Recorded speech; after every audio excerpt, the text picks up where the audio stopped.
Well, hello.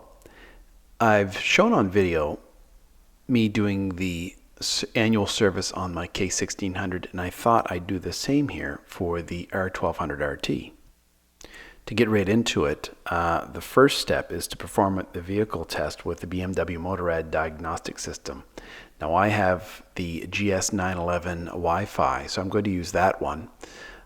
And while I'm down here, I pull the cover off the bike and flip my electrical connection over to my driving lights from my charger, if you recall when I did that hookup last year. Now the diagnostic connector is in beside the battery here. You'll see me pull it up. It's just a round connector and it sits in its own holster here on the side.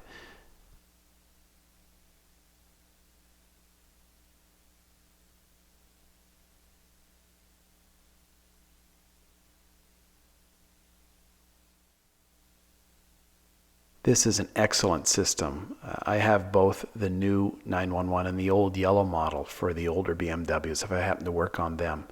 Excellent system.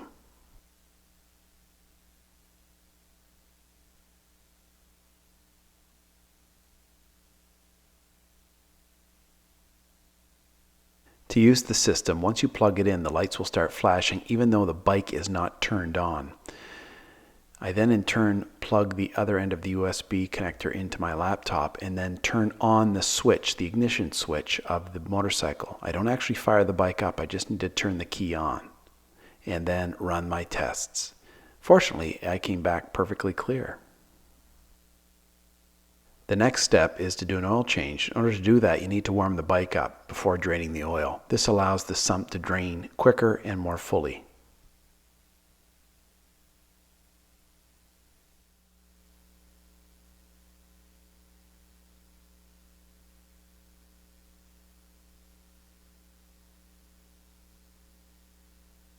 Now, like most BMW motorcycles, the drain plug has a magnetic core in it in order to attract any medical particles that might be floating around in the bottom of the bike.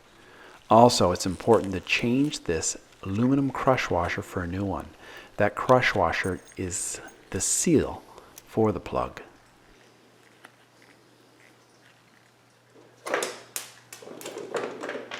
Now, in order to get at the oil filter to take it off, you need to take the cover off the other side of the bike. Very quick, it's only 2 screws.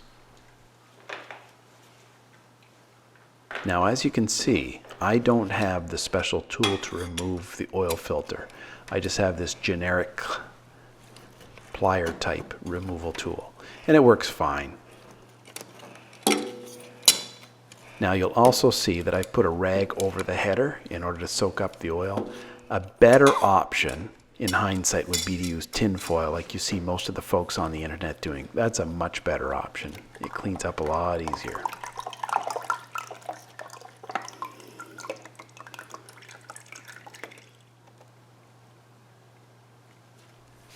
Now, after placing oil on the filter's gasket and tightening it on, since I don't have the tool, the proper tool that can hook up to a torque wrench to torque that filter on, I tighten it hand tight, firmly hand tight as I can put it. And I've never had a problem. Now, some people will challenge me on this. I've been doing this for about 30 years and I've never had a problem. However, if in doubt, spend the money, buy the tool, and use a torque wrench to put this on properly. I found my strength, which isn't much, is enough as if I can put it on hand tight, clean the oil off the filter, and turn on hand tight as I can put it. That has worked just fine for me. I will check for leaks after I start the bike, however, as I always do. And of course, I make sure to clean off the oil that dripped down onto the header. Now, the funny thing about most motorcycles, the header up front, which gets hottest when running, tends to cool down the quickest of all as well. So it doesn't take long before that's easy to touch.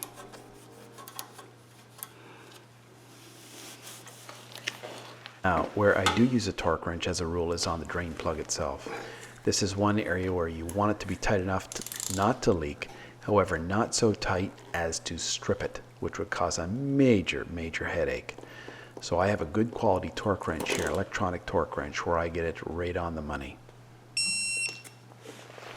Now, under the driver's seat is the tool that allows you to open up the filler cover on the other side of the bike.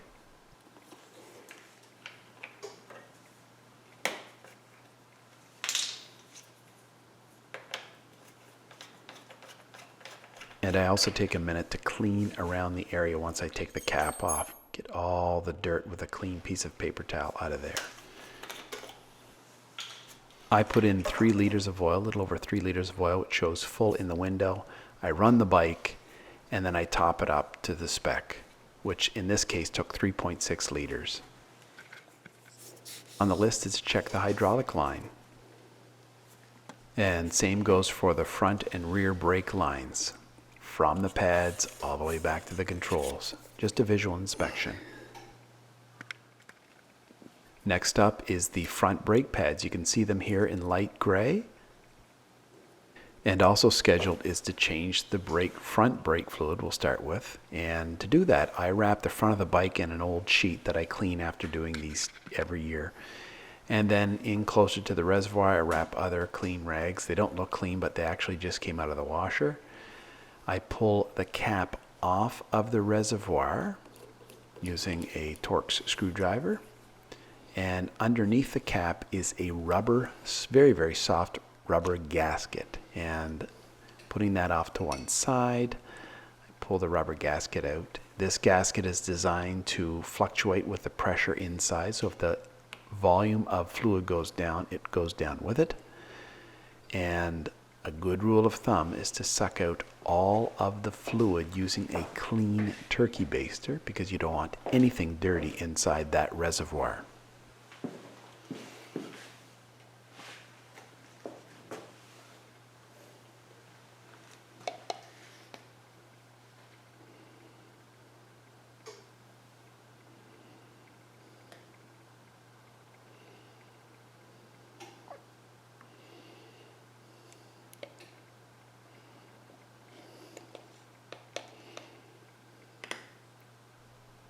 Now I use Yamaha brake fluid simply because I've been using it for many years. On occasion I do use the BMW branded brake fluid. In either case it's .4. Now before I start to bleed the system, I put that rubber cover back on. It keeps it from splashing out. And I take the rubber cap off the nipple down below at the caliper. On goes my very soft drain tube, and I have a drain cup or a drain bag to catch the fluid. And pumping is easy. I can actually reach around with one hand up to the brake lever and pump and drain at the same time. I pump to build up pressure, very quickly release it while I hold the pressure in with my lever hand. There it goes out. Tighten it back up before I release the lever up above. Otherwise I'll suck air backwards into the system. So I do this repeatedly. Pump up pressure, release it. Pump up pressure, release it. Pump up pressure, release it. Gradually that pumps fluid through the whole system, including the ABS unit. When it's done, I can tell because the color of the fluid coming out of the tube will be lighter than what was in it earlier. Next on the list is the rear brake pad wear, and you can see light gray here. It's not too bad at all. And once again, I have to flush this system. I start with my clean turkey baster to empty out the fluid inside the reservoir. There's a cap and a rubber gasket, just like the front, although it's a much smaller volume here. People ask what the reason is behind the turkey baster. The idea is you don't want this old fluid to be flushed through the system. You might as well take it all out, and that way all the flushing and pumping you're about to do is going to be new fluid. So it just saves time and effort and fluid.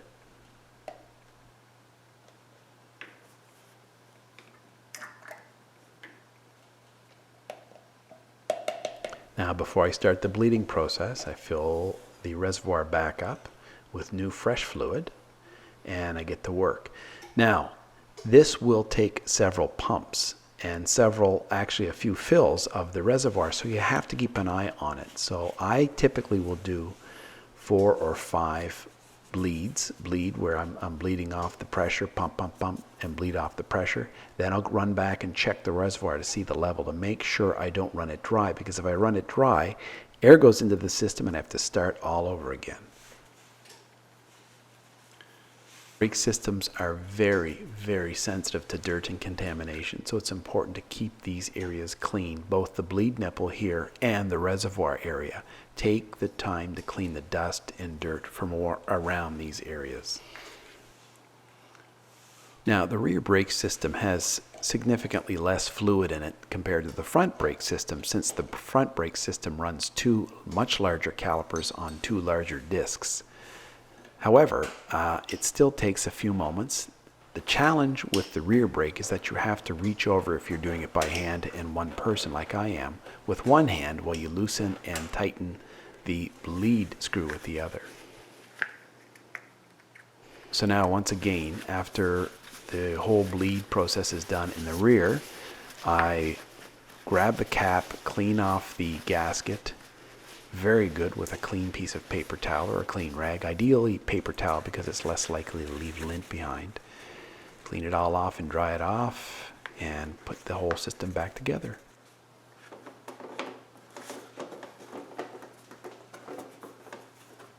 Now, most of the big work is done at this stage, so I can put this small cover back on the right-hand side of the bike. And notice in the fluid here, there's a dark cloud. You can see it just hazily. That's a lot of the gunk. It's only been a year or two. Now I'm checking the coolant level on the right side of the bike. It's the hazy shadow about 40% of the way up, so it's well within spec, as you can see here. Next up, check the side stand, make sure it's not notchy. And of course the tire tread level, these are just fine.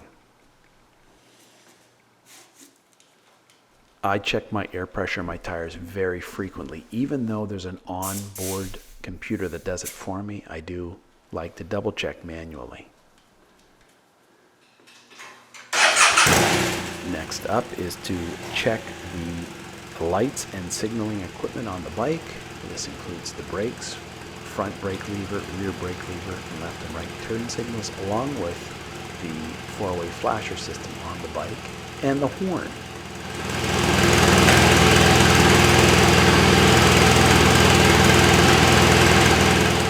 Now, having done this for many years, in the old days with the incandescent bulbs, they burned out all the time. In fact, BMW used to have a system that would warn you if any light was out.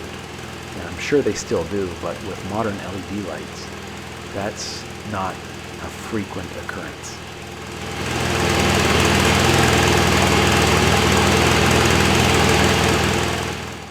And next on the list is to check the start suppression, engine suppression system. So this means that the bike won't start in gear with the side stand down. I hit the start button and nothing happens.